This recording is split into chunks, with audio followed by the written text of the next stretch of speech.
flight operations facility, and again, we're totally out of sequence in terms of operations. So this is kind of the end of the development cycle where if you're going to launch, you monitor the launch from here, and then major mission events and so on. So the flight control teams for the missions are elsewhere in this building or in building 264 behind us here. And this facility here is responsible for making sure we communicate with the spacecraft and everything is flowing properly. So let me explain a little bit how that works here. So if you look on the display on the left here on this monitor, the Deep Space Network has a series of tracking antennas that are used to communicate with spacecraft that are beyond low Earth orbit. So have any of you ever seen the International Space Station fly overhead? Okay, so that's pretty cool and worth the price of admission because you just have to go outside at the right time to look. So the International Space Station is typical of Earth orbiting satellites. So it's in a low Earth orbit, it's about 250 miles up. And at that altitude, you have to be going about 17,500 miles an hour to stay in orbit. So the way to think of it, this is a Galileo thought experiment problem, but if you have a baseball, and if I throw the baseball and it leaves my hand parallel to the ground, what's going to happen to the flight of the ball? Arc downward. Okay, it's going to arc downward. So gravity's going to be acting on it immediately, so it's not going to fly straight. It's going to start to bend down and hit the ground. So if I throw it a little harder, what's going to happen? You go a little farther and arc down. If I throw it 17,500 miles an hour, and Lyle and Oda and that wall weren't there, and there was no air resistance or anything else, I'd be throwing it so hard that as it's falling towards the center of Earth, as all falling things do, they're trying to fall towards the center of Earth. As it's falling towards the center of Earth, I've thrown it so hard in that direction that as it's falling, it's being pulled down, but Earth's surface is curving out of its way. So it's the surface looks flat right here, but in fact we're all bent around the center of Earth. So what happens is what appears to be parallel to the ground, in fact, is parallel to the ground. The ground is curved as well.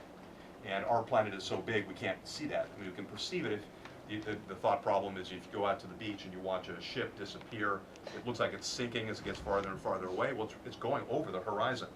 So if you imagine throwing a ball to that ship, you have to throw it hard enough to fly. So 17,500 miles an hour is the magic number. And so what's happening is satellites are going that speed. They are falling around Earth continuously. So they're not in zero gravity because gravity's still acting on it. Gravity's still trying to pull them down. So the International Space Station has about 92–95% as much gravity as we do here on the surface of Earth, a little less because it's farther away. But it's not in zero gravity, but it is in free fall. And so it's falling around Earth continuously. And then the astronauts and everything inside are falling as well. So people don't realize this, but for the last 15.5 years, for every single day for the last 15.5 years, there have been between 2 and 13 people living and working in space. So kids that are in high school now, their entire lives, freshmen, sophomores, their entire lives there have been people living off the planet. And right now there's 3 individuals, and on Wednesday 3 more will launch to join them. And you might have followed Scott Kelly and Mikhail Kornienko. They were the 1-year crew. They were up for 350 days straight. And part of that is to understand what the human adaptation to that environment is like. Most astronauts are up for 5 or 6 months. These guys were up for a full year, and there's additional physiological effects. That's important because it's going to take time to travel between the planets, between Earth and Mars, and our bodies really are designed for a 1G environment. So, for example, Scott said he had flu-like symptoms when he got back, and if he hadn't said to himself, I just got back from a year in space, he would have checked himself into the hospital. He felt that bad. And he says that lying and sitting is really uncomfortable because for a year he was wearing clothes, but he was not in contact with anything the way you are in contact with lying on a bed. So his skin lost its tolerance to being compressed, essentially. So it's very uncomfortable for him to lie in a bed or sit in the couch or wear shoes even. So, you know, the human body, we have to make accommodations in flight to make sure that human beings have a reasonable chance of recovery when they come back. And generally, human beings do recover very well after several months, but there's a higher risk for cataracts and some cancers and things like that. All the astronauts essentially immediately start to suffer from osteoporosis because of the way they're not using their musculoskeletal system, and so the body adapts to the space environment. So you know, we're designed for walking around on the surface, so if we want to leave, we have to make sure we're prepared to do things like that. Anyway, so going back, that was a long story to loop around to why we have the Deep Space Network. But the satellites are in low Earth orbit. If you see the International Space Station, it'll fly over on a good pass, completely overhead in maybe 7, 8, or 9 minutes. And our antennas are big, and they can't slew that fast to track low Earth orbiting satellites. The satellites that are in orbit, say around Mars, Well, when Mars rises, so Mars is in the evening sky now, Mars will rise and it'll spend the entire night moving across the sky and then set, and then it'll be visible on other parts of the planet. And so our antennas are located in 3 locations. We have them near Canberra, Australia, Madrid, Spain, and then Goldstone, California. And if you look at the map and think about it, that's 120 degrees of longitude relative to each other. So we can track in California, then hand off to Australia, then hand off to Spain, then hand off to California. So the planet's going around in a circle. The spacecraft are machines. They don't care about regular business hours here at JPL. So this is a 24-hour, 365-day-a-year operation. There's always people in here, and they're in communication with the people at the tracking stations as well. Goldstone is on the road to Las Vegas. So if you are driving up to 15, you go through Barstow, and past that is a turnoff to the Fort Irwin Army Desert Training Center. And that's where soldiers train before they go off into the desert. And don't just like show up at the main gate asking for a tour. It doesn't work that way. It's also like another 45-minute drive off the 15. But inside the gate, you make a left turn, and that's where the Goldstone tracking station is. So at each of the sites, there's a set of antennas. There's a 70-meter antenna, and then a series of 34-meter antennas. So 70 meters is 230 feet across. And if you look on the display on the right side there, that's an antenna, the one at Goldstone. And in the inset picture, that red circle, that's someone standing on the antenna feed horn there. There's actually someone sitting in front of them. So these are massive, massive antennas. And as you can imagine, they don't move real fast. So they track kind of like at half the speed of an hour hand on the clock as they move across the sky. So this display here, you can actually get on the internet. There's a site called eyes.nasa.gov/DSN for the Deep Space Network, and you can see this display. Depends how geeky you actually really are. So in Canberra right now, the 70-meter antenna, there's a date up there, so it's nighttime. So let me go back here. So again, the whole day and night thing, so it's the middle of the night in Canberra, Australia, and it's evening in Madrid and morning here.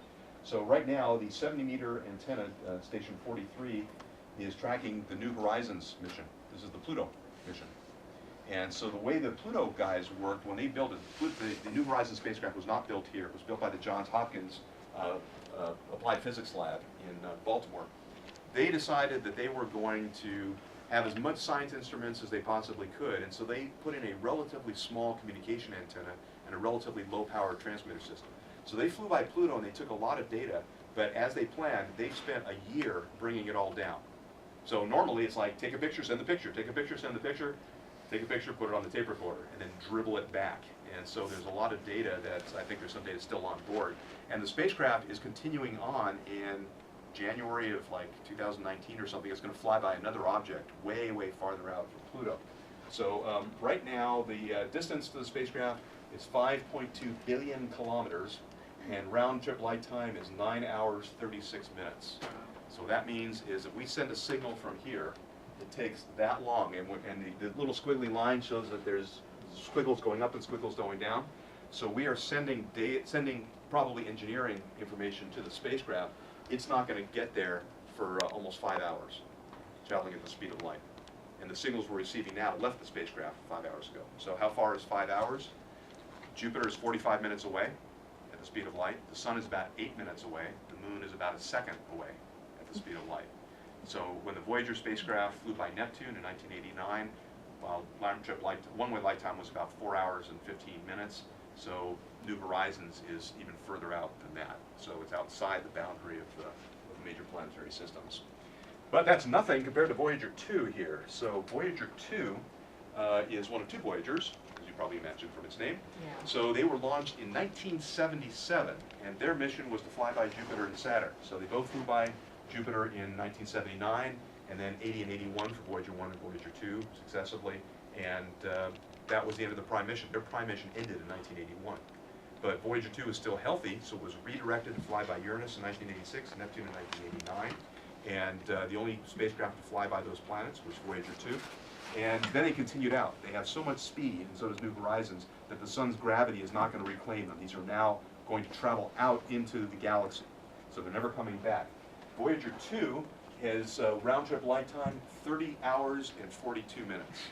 It takes 15 hours to send a signal out to Voyager, 15 hours to get it back. That's not as far as Voyager 1. Voyager 1 is is 36 hours away round trip, over 36 hours away round trip. So the solar system's a big place, but it's mostly empty. So here it's just looking at the planets there. So for Mars, we got Venus and Mars here. From Earth to Mars, when Mars is close, actually that's Earth and Venus. What happened to Mars? All right, we'll pretend this is Mars. Okay, so to send a signal when Mars is on the same side of the sun as Earth, like it is now. So you have Sun, Earth, Mars. Mars just passed its closest approach. It's about 4 minutes to get a signal out to Mars. When Mars is on the opposite side of the sun, it's about 21 minutes. So that means we can't joystick the rovers. You can't drive the rover by doing, okay, let's go to the left or right. Or put another way, imagine if your bus driver had been looking ahead and decided he wanted to change lanes, and he made the lane change, and 4 minutes later it happened. And 4 minutes after that, you found out what the consequence was of it. So you send a signal to the rover saying, go left. It takes 4 minutes to get there. The rover does it, another 4 minutes for the signal to get back. So you've got between an 8 and a 42-minute latency in there. You can't drive that way. So what we do is we send signals to an orbiting spacecraft that flies over the rover, tells the rover what it's going to do that day. The rover does its thing. At the end of the day, an orbiter flies over. The rover tells the spacecraft what it did. The spacecraft sends that data back to us. So we don't have any real-time sense of what's going on. Basically, once a day, the rover tells us how things are going. So that system has worked out very, very well, but it's a little bit frustrating because it's not like, imagine if you had a radio control rover, it could just zip around or something like that. So humans on Mars will be able to drive rovers that way, but we can't do that on this planet. So what else here? So in Goldstone right now, since the sun is up, we're tracking a spacecraft called Stereo A. This is actually a satellite that's looking at the sun. We can do 3D imaging of the sun between Earth and this satellite. And then Dawn is a pretty cool mission. Dawn is in orbit around the dwarf planet Ceres. So there are planets, now there's dwarf planets, Pluto, Ceres, and a bunch of others. Eris, Makemake, there's a whole family of these things. And they're all small and puny objects compared to the Earth-like planets, Mercury, Venus, Earth, and Mars, and the Jupiter-like planets, Jupiter, Saturn, Uranus, and Neptune. And then a lot of ice and rock chunks out there. So it's actually in orbit around a dwarf planet, and we're getting pictures back. And recent science shows that there was hydrothermal activity in the past that delivered sodium salts onto the surface. So you have this dark object, heavily cratered, and these extremely bright patches. So within the last few million years, there's been some sort of internal activity, which leads us to believe that there might be an ocean or some sort of slushy material down below the surface. The idea is that this thing should be frozen solid, but it's not. There's active processes taking place. And then Juno, right here, we're tracking Juno continuously, so from Madrid right at the moment, because we're major mission events coming up here. So the round trip light time is 1 hour and 35 minutes, so basically about 45 minutes, a little bit more than 45 minutes to get a signal to Juno. And that's, of course, going to be tracked continuously here for navigation and communication. If there's any problem, jump on it right away. Now, that said, doesn't mean we actually can do much. The spacecraft, since yesterday, is on autopilot. It's basically got the entire sequence to run through orbit insertion on board, and it's running that sequence. So we're hoping we don't have to do a single thing to it. It'll just run through and execute that as planned. But on Monday night, there's going to be a whole bunch of people. When I'm done talking, you can come up and have a look. Over on the left side, there's nobody in here right now, but we call it the fishbowl here. But this is the mission operations area for Juno. So the mission directors and 2 rows of controllers will be in here. There's additional mission support areas. And then all the suits. I'm not sure if the NASA administrator is coming, but the president of Caltech and the program managers and all those guys, they're in the back row. And they have monitors and headsets, but they don't have any knobs. They can't twiddle any knobs to crash the spacecraft or anything like that. So they can just watch. They're important enough to watch, but not important enough to actually have a role in it at this point. So that's a pretty important area in terms of what you'll see. You saw that area as well for the Mars landings, where all the guys were wearing blue shirts. And something to remember, and I think you might have seen this in the JPL 101 presentation, is this isn't a jobs program for scientists and engineers, and nobody's here just because we couldn't get a job elsewhere. We're doing exploration, and the people in here have spent years out of their lives and sacrifice to get the mission to the point where something like an orbit insertion or a landing on Mars or a launch off of Earth is taking place. And people are really tense about that because we've reached the point where now the future activities are completely out of our control. The rocket, the entry, descent, landing, the orbit insertion, these things are going to happen or not. And there's nothing you can do about it real time. And if it happens, then you've got this great science mission in front of you. If it doesn't, you're done, the science community's done, there's no do-overs. So that's why everybody's really kind of worked up in advance and really so happy when it works. And you've heard about the 7 minutes of terror for the entry, descent, and landing for the Mars rovers. This is the 35 minutes of moderate anxiety. So when you have an orbit insertion burn that takes a while, it's kind of not like exactly the same thing. So, all right, so I'm done jabbering at you here, so come on. This is Earth from the view from Saturn. And then this is cool, this is one of Saturn's moons. It's got a large number.